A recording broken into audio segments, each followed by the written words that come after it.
22 minutos para las 12 del mediodía en toda la República Argentina. Seguimos hasta la 1 acá por el Destape y ya tenemos en nuestros estudios al señor Alfredo Zayat. Alfredo, bienvenido. ¿Cómo andás, Nico? Bien, ¿vos? Quiero saludar y felicitar y acompañar el esfuerzo monumental que están haciendo economistas y periodistas y medios que tienen cierta afinidad con Milei para mostrar que hay algunos indicadores que muestran que la economía se está recuperando. La verdad que es un esfuerzo, Sí, hay que saludar. Hubo ahí un trabajo de creatividad aplicada. Es un esfuerzo, digamos, hay que reconocer que le ponen ganas, pero lo cierto es que los datos interanuales siguen dando muy negativos, con caídas de 2 dígitos, cosa que sorprende, porque qué sé yo, cada uno elige transitar la comunicación como les parece, incluso cada uno también con respecto a sus negocios a nivel de consultores, que ya se sabe que la memoria es muy corta, tanto de clientes como de auditorios mediáticos, entonces pasa y no queda mucho en el registro, pero la verdad que mostrar que la economía y la economía real, después pasamos a lo que sería la economía financiera cambiaria y las tensiones que hay, que en la economía real hay una recuperación o se frenó la caída, y la verdad que es que tenés que ponerle muchas ganas, mucha garra, porque los datos que incluso se van a dar a conocer en los próximos días de consumo en supermercados sigue siendo con caídas de 2 dígitos. Tremendo. El consumo no está recuperando. Si no se recupera el consumo, significa que la producción también está afectándose, y si la producción, el consumo, significa que los ingresos siguen estando deprimidos y no hay recuperación. Más aún cuando uno puede decir, bueno, pero ¿hay algún acuerdos paritarios que mejoraron? Sí, en el supuesto caso, que son pocos, pero que hay mejoras en esas paritarias, parte se la lleva el impuesto a la ganancia, y otro aspecto no menor es que los aumentos de tarifas, tanto de luz, de gas, de agua, y ahora que se le suma el tema del transporte, te lo absorben. Absolutamente, y ahí hay por ejemplo, lo charlábamos hace un rato en el pase, pero uno de esos supuestos brotes verdes que está destacando el gobierno es la suba del patentamiento de motos. Y el patentamiento de motos, por un lado, históricamente suele ser un proxy que sube cada vez que cae el patentamiento de autos. El que necesita un medio de transporte y no llega al auto va y busca la moto. Pero además en este caso lo que pasa es que es más barato comprar una moto a crédito y ir y volver al laburo en moto que pagar los precios del transporte público que está viendo con los nuevos aumentos. Por eso hay mecanismos de supervivencia, Por si supuesto. querés, mecanismos de tratar de acomodar para seguir en el trabajo, lo que es la vida cotidiana. Y no deja de ser el mes posterior al pago del medio aguinaldo, que siempre también le da un poquitito más de nafta al consumo y a los gastos de las familias. Mirá, lo mejor es que ojalá hubiese recuperación de salario, de consumo, de la actividad productiva. No es que es algo para festejar que no lo haya, pero la verdad que los números duros no muestran esa recuperación sostenida. En el mejor de los escenarios, algunas empresas pymes dicen, y mirá, se va a mantener en este nivel bajo, o sea, a nivel gráfico, en una L, baja fuerte, se queda acá y se estanca en este nivel de decadencia a nivel de la economía real. Pensar que porque aumentó la venta y hay mayor patentamiento de motos, bueno, ya la economía está recuperándose, y la verdad que ofende un poco a lo que está viviendo la población, lo que está sufriendo la población a nivel de castigo, y se ve a nivel incluso de lo que mencionan diferentes sectores del consumo y especialmente vinculado con de alimentos y bebidas. Dice que llega el 15 y ya la plata no alcanza, e incluso que se está pagando consumos muy, muy bajos, 7.000, 10.000 pesos en tarjeta de crédito, porque como no tenés la plata, decís, bueno, ves qué es lo que pasa después. No, Y sí. los niveles de endeudamiento que empiezan a ver en los sectores periféricos al sistema financiero formal, la verdad que son muy, muy preocupantes, porque primero, ahí la tasa de interés es totalmente usuraria, muchísimo más alta, pero frente a la desesperación, bueno, buscas el puntero financiero del barrio para que te dé esa plata, Y ¿no? hoy ni siquiera tenés que ir a buscar el puntero financiero del barrio porque tenés en tu celular un puntero financiero que te presta una tasa altísima y hay mucha gente que lo utiliza sin terminar de entender lo que implica ese crédito que te da la billetera, por ejemplo, Mercado Pago o algunos otros mecanismos similares, para no hablar de uno solo. El endeudamiento del sistema informal o en un sistema que es formal pero que no está regulado. Formal no bancario. Claro, no regulado por el Banco Central, es muy preocupante. Es muy preocupante en el sentido de la convivencia en el hogar, la convivencia con vecinos, la convivencia con el acreedor. Es una situación, el tema del endeudamiento familiar por fuera del sistema formal, que a la vez no implica que haya un sendero para recuperación de ingresos, genera muchísimos niveles de conflictividad, niveles de violencia y de deterioro, deterioro de relaciones familiares y de las relaciones sociales, además de las financieras, ¿no? Y esto da cuenta que si se incrementa ese endeudamiento, no es que la situación está mejor, al revés, es una señal muy fuerte del deterioro, de la situación crítica que se vive. Porque, ¿qué es ese endeudamiento? Es el mecanismo adaptativo de sectores que son castigados por la política económica, bueno, para seguir viviendo, para decirlo de una forma sencilla, para decir, bueno, ¿me endeudo para qué? Y bueno, me endeudo para comprar comida. Esa frase de Milei hace unos meses, ¿no? La gente antes de morirse de hambre algo va a hacer. Bueno, lo primero que hace es endeudarse. Cuando ya no se puede endeudar más, empieza a ir por medidas un poco más extremas. Sí, más extremas e incluso también la vez pasada mencionábamos, hay una situación, si querés, que genera de depresión social, colectiva. Muchos dicen, bueno, se quedan en la casa y no salen a buscar trabajo. Precisamente porque el costo de ir a buscar trabajo se incrementa mucho. ¿Qué significa esto? Que si necesitas el transporte, bueno, se incrementa el transporte, por consiguiente el costo es mayor, entonces no salís. Y ahí hay un deterioro de la calidad de vida Claro. que va más allá de los números. Hoy más temprano mostrábamos una encuesta de proyecciones.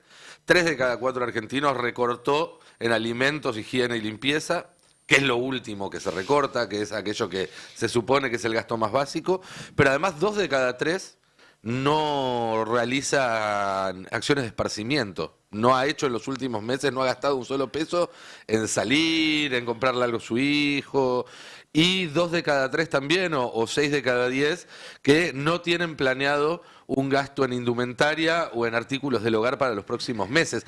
Esa es la traducción en la vida cotidiana de estos números que damos, que la gente empieza a vivir peor. Exactamente. Entonces, hay una construcción de la realidad que es difícil a veces identificar, decir, pero gran parte de la población lo cree, gran parte de la población se resigna, gran parte de la población queda atrapada de este engaño colectivo. Porque vos fíjate que hay una suerte de esa construcción de la realidad, digo, esta realidad ficticia, que es la de mostrar que la economía se está recuperando, o que ya empieza a haber mejoras en los ingresos de la población. Y que esto viene acompañado a que el presidente no ha perdido popularidad. Cuando ves las últimas encuestas, cuando vos decís, es fuerte, digamos. Entonces es decir, bueno, pero también es que se va construyendo esa realidad y que muchos la repiten. Y bueno, puede ser que a mí no me toque. Puede ser que a mí no me mejore los ingresos. Puede ser que yo la esté pasando mal. Pero me están diciendo que no, que hay todos un otro grande, que por ahí le está yendo bien y que por consiguiente y por ahí el presidente la está haciendo bien. Entonces pasan a repetirse y yo creo que ese es ese componente de engaño. ¿Cuánto puede durar? No sé, pero que ese es el mecanismo, ese sistema, que yo creo que con Macri también se desplegó, no con la intensidad, bueno, no sé. No importa la intensidad, me retracto de esto porque la verdad es muy difícil de medirlo, pero el mecanismo era el mismo. El mecanismo era el mismo. ¿Te acordás? Era el segundo semestre, los brotes verdes, y mientras es un deterioro y un proceso de concentración de ingresos fenomenal. Sí, claro. Y por otro lado, bueno, siempre hacemos esa distinción, ¿no? De la economía real y de la economía financiera. La real, que es la que afecta el bolsillo de todos los argentinos, pero la financiera, que es a la que le está poniendo un ojo el gobierno, porque es la que...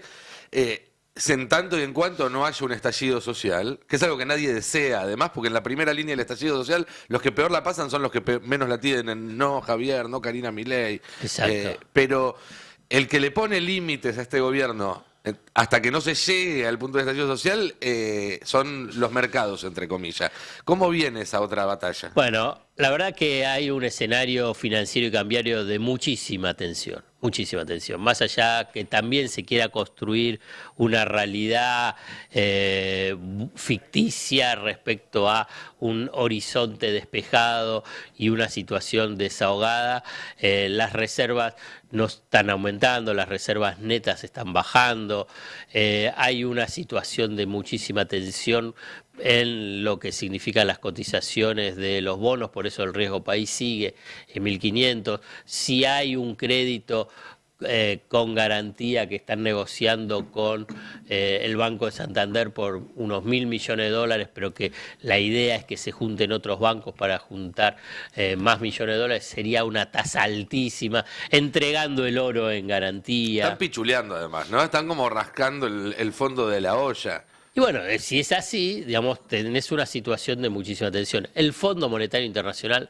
no quiere un nuevo acuerdo hoy con la Argentina en las actuales condiciones porque no está de acuerdo con el nivel del tipo de cambio, quiere una desregulación total del mercado cambiario, o sea, de lo que se llama el cepo, y después con la cuestión fiscal.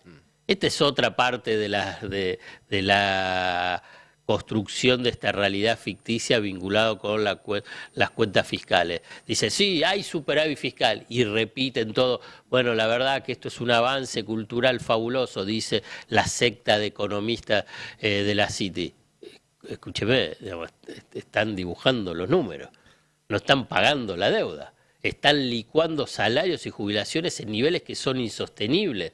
Entonces, ¿cuál es? Entonces, cuando venga el déficit, ¿qué va a hacer? ¿Qué es lo que van a decir? Entonces, de repente no, va a aparecer el déficit en función a que no lo anterior era ficticio, porque no se estaban pagando. Entonces, ¿cuál es la apuesta? Es patear la pelota para adelante y decir, bueno, con el impuesto a las ganancias, con bienes personales, con el pago, con el ingreso del blanqueo, entonces ahí se va a equilibrar. Pero a la vez también prometieron bajar el impuesto país, sí, y van a perder recursos. Detalles sobre el impuesto país, porque se han dicho muchas cosas y me parece que está bueno precisar la información. Este gobierno lo tomó en 7,5 puntos y lo subió a 17. A 17. Lo que estaban prometiendo era en una primera etapa el mes que viene bajarlo de 17 nuevamente al 7,5 original y luego después de fin de año lo iban a eliminar. Hay que decir que en realidad es un impuesto que tiene un plazo, claro, que es que a fin de año deja de existir, excepto que se vote nuevamente una ley para prorrogarlo, exacto, que debería estar dentro de la ley de presupuesto que se presenta el 15 de septiembre. Con lo cual, si mi ley decide eliminarlo, o decide no buscar su renovación, va a tratar de adjudicarse una cucarda que en realidad es que no pone en el Congreso además un proyecto que tampoco sabe si tiene los votos para aprobar.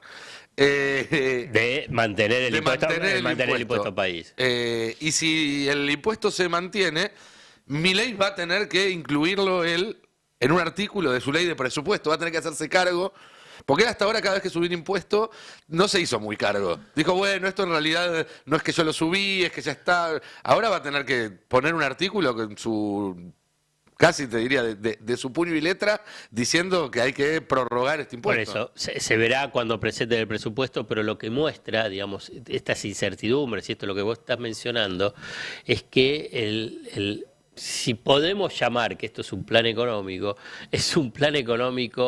improvisado, incoherente y con escasa densidad técnica. Es lo que uno espera cuando pone a un timbero a hacer un plan económico, ¿no? Sí, pero él es ministro de Economía. ¿Quién? Milei. Milei. Entonces, si ese economista se presenta, que es lo que más le importa, Sí, claro. bueno, teóricamente tienes que armar un plan económico que sea más o menos coherente. Es de un nivel de improvisación, pero notable. Y encontrás toda la secta de economistas, o los integrantes de la secta de economistas de la City, por ahí no son todos que participan de esa secta, para no hacer una generalización injusta, que plantean que esto es un plan económico. Vamos, ¿por qué? Porque levantan la banderita de decir del ajuste fiscal y la banderita del ajuste monetario y de la emisión cero. Y cuando vos ves que en el mes que anunciaron que va a haber emisión cero y que no se va a modificar la base monetaria, o sea, la expansión primaria de dinero, un informe del propio Banco Central muestra que la base monetaria aumentó en términos reales un 10,6%. Y entonces, ¿cómo es? Y ahí no se rajan las vestiduras, no empiezan a decir, ojo, para mí no es problema que haya expansión monetaria. Yo, en última instancia, hablo en función a la propia lógica que fue presentada por Milei y por Caputo. Entonces, y a partir de ahí entonces no va a haber inflación. Lo que quiero decir es que hay una disociación entre los mensajes, los discursos y lo que está pasando.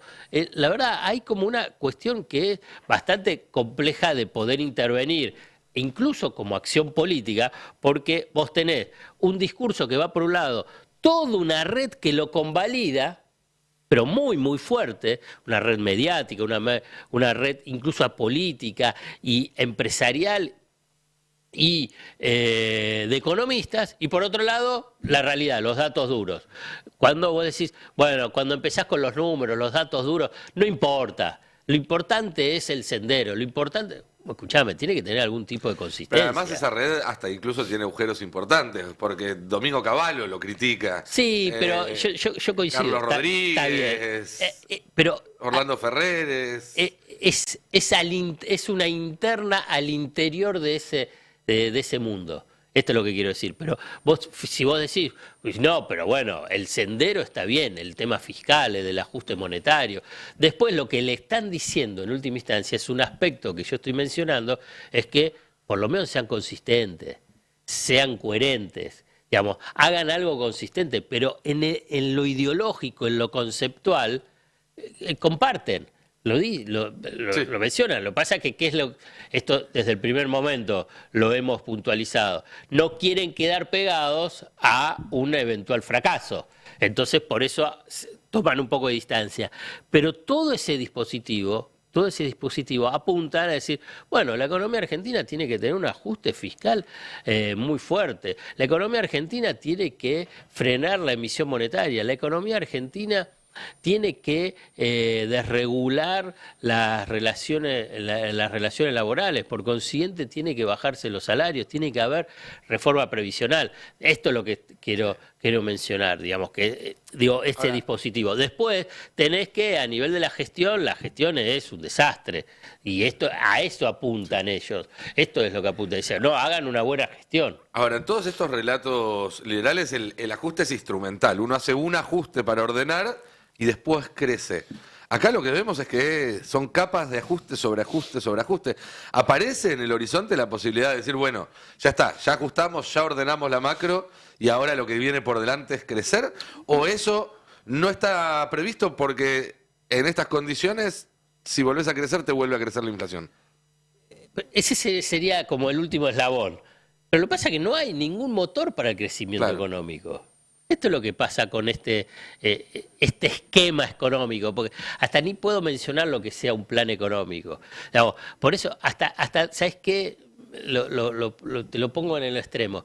Claramente no es un plan heterodoxo, pese que algunos quieren mencionar, y bueno, porque tiene tasas de interés bajas. No, no, mira, hay una concepción de la heterodoxia, no es solamente por una herramienta de política económica. Y hasta te diría, ni es hasta ortodoxo, es un plan improvisado, es un plan incoherente, es un plan que no tiene solvencia técnica. Entonces decís, bueno, ¿cuál sería el motor de crecimiento económico? Entonces, motores de crecimiento económico en Argentina, en China, en Islandia, en cualquier país es agarrarse y decís, empezás a decir, bueno, ¿qué pasa con el gasto? Gasto público y gasto privado. Muerto.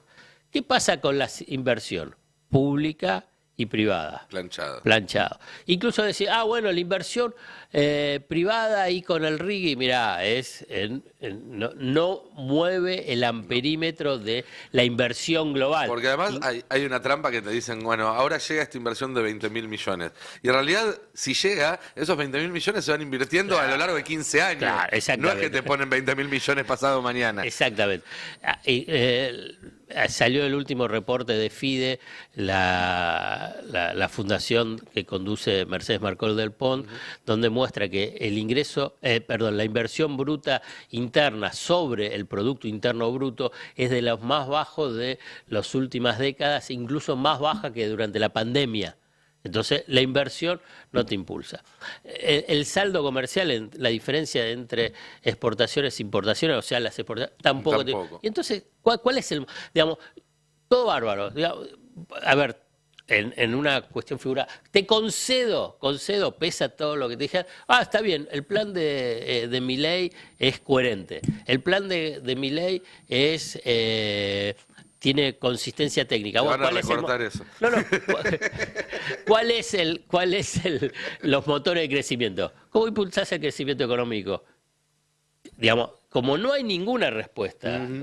Bueno, ¿qué es lo que se quiere vender? ¿Qué quieren vender respecto a cuál puede ser el sendero económico? La promesa, la expectativa, la esperanza, igual. Si van a estar repitiendo, engañando a todos, sí, todavía la sociedad tiene expectativas. Vos fíjate si toda esa red estuviese diciendo, y mirá, ya no hay más expectativas de que las cosas mejoren. Entonces todos van a estar repitiendo, bueno, no hay expectativas, pero como quieren proteger, digamos, este mamarracho de gestión económica, entonces dicen, no, bueno, hay expectativas de que pueda mejorar. Que la inflación ya deja de ser un problema porque la inflación bajó. Escuchame, la inflación sigue estando en el 4%. Era la inflación que tenía el gobierno al frente de todos antes de la sequía. Entonces, sacaban carteles cuando la inflación era del 1,5%. Entonces, la verdad, sigue siendo elevada. Más aún que la inflación es una ecuación precios-ingresos, digamos, para tratar de entenderla, digamos, en el sentido de su impacto social, no solamente los aumentos de precios. Aumento generalizado de precios, que es la inflación. Dice, bueno, ¿qué pasa con los ingresos? ¿Acompaña, supera la inflación, mejora el poder adquisitivo? Entonces, ahí tienes que analizarlo. Entonces, ¿cuál es la expectativa? Es decir, baja la inflación, pero si no tengo trabajo, no tengo ingreso, me baja el poder adquisitivo. Y 4 puntos de inflación para estos niveles de recesión también es muchísimo. Son fenomenales, son no es lo mismo 4 puntos de inflación con récord de consumo que con récord de caída de consumo. Claro. No es lo mismo 4 puntos de inflación con la actividad, con la industria andando al 70-80% y pleno empleo, que 4 puntos de inflación con desempleo creciendo y la mitad de las máquinas apagadas.